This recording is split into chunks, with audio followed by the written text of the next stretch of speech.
된 겁니다. 세 번째는 어떤 거냐면 특정한 함수만 비교하는 형태로 이제 결과물을 산출할 수 있는 형태의 그 프로그램을 만들게 됩니다.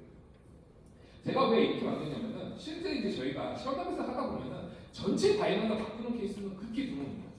사실 전체 바이너가 바뀌었다는 건 그냥 새로운 프로그램이지 뭔가 업데이트됐다가 평형하기가 좀 어려운 부분들이 있습니다. 그래서 특정한 함수, 즉 내가 AR 함수를 비교했더니 여기에 취약점이 있었어. 근데 이게 정말 패치되는지 안 되는지 확인하기 위해서는 이전에는 전체 풀 덤프를 뜬 다음에 거기서 함수 단위로 비교하는 형태의 구조로 되어 있어요. 근데 이거 같은 경우는 특정 함수의 리스트를 추가하게 되면 그 함수만 선별적으로 분석을 해서 결과물을 산출할 수 있는 형태로 만든 툴입니다. 그래서 현업에서 특정한 함수가 실제적으로 변경이 되거나 또는 패치가 되거나 이런 것들을 확인하는 데 용도로 사용하기에 매우 적합한 형태로 만들어서 있는 구조로 만들었습니다. 그래서 구조로 보면 이런 결과물을 만들게 됩니다. 현재 페이지는 되게 엔지니어틱한 내용이 들어가 있죠. 사용자에 대한 불편함이 매우 녹아들어 있습니다. 즉 이거는 제가 보기 위해서 만든 거기 때문에 그렇습니다. 그래서 제 첫 번째 줄 같은 경우는 디스어셈블 관련된 내용이 표시가 됩니다. 즉 함수 단위로 쪼개져 있어서 그 함수 단위의 디스어셈블의 내용들을 코드로 보여줍니다. 두 번째 내용 같은 경우는 슈드 코드로 표시가 되면서 그 슈드 코드가 디핑해주는 내용으로 되어 있습니다. 그래서 슈드 코드 단위에 디핑이 되어 있지 않다고 하면은 요즘 들어서 누가 어셈블리 코드를 보면서 분석을 하십니까? IDA로 이용해가지고 다 헥스레이 기반으로 분석하지 않습니까? 또한 헥스레이가 지금 인테기어를 무료로 멘토로 이제 풀린 걸로 알고 있습니다. 그 정도로 슈드 코드 자체가 없으면 분석하는 데 있어서 매우 불편한 상황이고 여러모로 어려운 상황들을 가고 있습니다.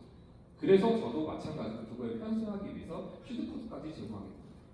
또 하나 마지막으로 제공하고 있는 게 바로 콜그래프 형태입니다. 이 콜그래프는 어느 용도로 사용하기 위한 그 그래프냐고 하면은 저희가 실제적으로 문제가 발생하는 것들은 버퍼 오버플로나 뭐 이런 형태의 단순한 것들은 함수 단위로 체크하면 충분히 가능합니다. 하지만 그보다 복잡한 형태의 즉 힙 오버플로나 이런 것들 하려면 전체적인 그 플로우 자체를 확인을 하고 그 플로우를 따라가면서 추적하는 형태로 돼야 되기 때문에 향후에 제가 만들고 싶어 하는 취약점 스캐너를 만들기 위해서는 이 형태의 구조가 필요합니다. 근데 여기서 문제점이 또 하나 있습니다. 어떤 문제점이냐면 여러분 디핑을 하시다 보면 해당 디핑을 하는 데의 정확도 즉 A라인 프로그램과 B라인 프로그램을 비교했을 때 함수 단위로 비교했을 때는 정확도가 매우 불안정합니다. 그 불안정한 이유는 다양한 디핑 알고리즘이 있습니다.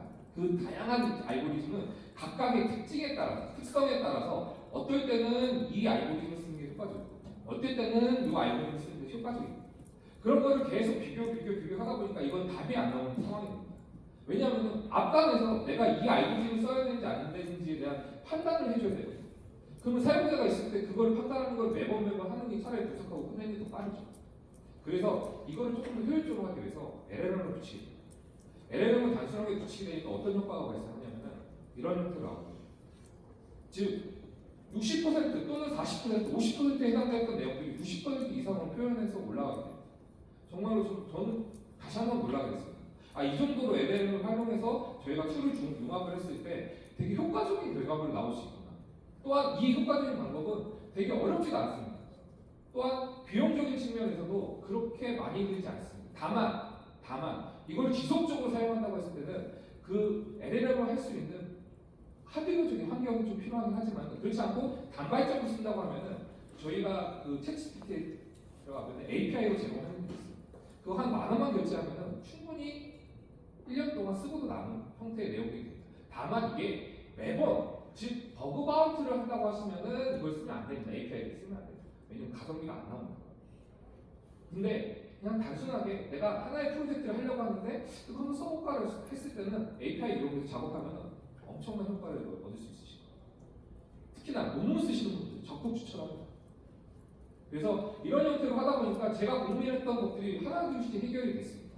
근데 해결되지 않은 것들이 있습니다. 어떤 것들이냐면 여러분 디핑을 하시다 보면 아시게 될 겁니다. 왜냐면 속도 문제입니다.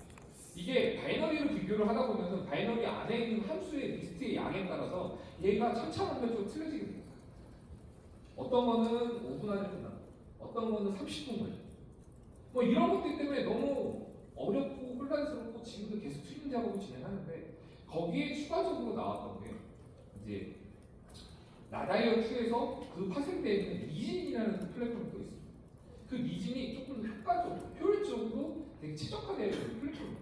그걸 이용하니까 기존에 있던 20분, 30분을 했던 게 5분, 10분 이하로 줄어들었어요. 그래서 이런 형태로 계속 튜닝 작업을 하면은 속도도 좀 사용자의 편의성에 녹아들 수 있겠구나 라는 생각이 좀 들었습니다.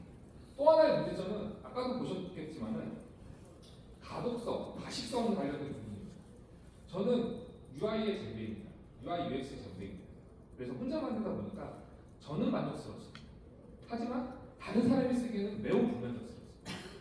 그거는 어쩔 수 없다고 생각합니다. 왜? 엔지니어들은 UI UX에 신경 쓰지 않습니다. 성능적인 퍼포먼스.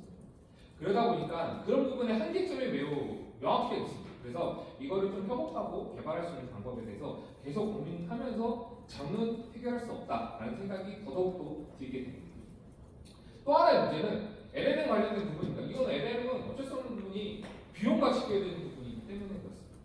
이걸 어떻게 하면 효과적으로 좀 더 최적화되는 방법을 사용할 수 있을지 이런 부분들을 계속 고민하다가 제가 이제 찾은 게 GGUF라는 형태로 학습이 불가능하지만은 사용할 수 있는, 즉 CPU 퍼포먼스를 충분히 할 수 있는 그런 형태를 찾게 되었습니다. 그래서 그런 거와 연결하면은 최적화예요. 환경은 아니더라도 그래도 테스트하는 과정에서 특별하게 문제되는 부분은 없다라는 거를 확인할 수 있었고, 또 하나 제가 지금 앞으로 이제 해야 될 과제 중에 하나가 바로 이 부분입니다.